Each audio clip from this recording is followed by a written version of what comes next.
Pour pouvoir me mettre en règle avec Dieu, nous devons d'abord comprendre ce qui ne va pas. Le problème, c'est le péché.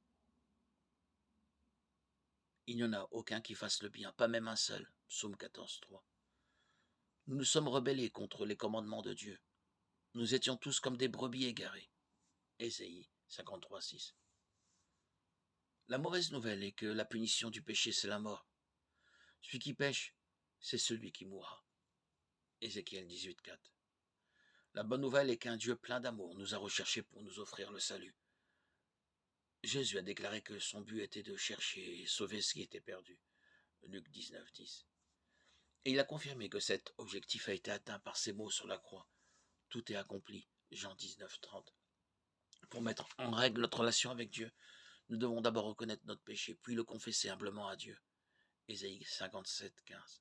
C'est avec la bouche que l'on affirme une conviction et parvient au salut. Romains 10,10.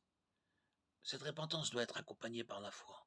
Plus spécifiquement, il faut croire que la mort sacrificielle et la résurrection miraculeuse de Jésus-Christ lui donnent le pouvoir de nous sauver. Si tu reconnais publiquement de ta bouche que Jésus est le Seigneur, et si tu crois dans ton cœur que Dieu l'a ressuscité, tu seras sauvé. Romains 10,9. Plusieurs autres passages parlent de la nécessité de la foi, notamment Jean 20,27, Actes 16,31, Galates 2,16, 3,11, 26 et Éphésiens 2,8.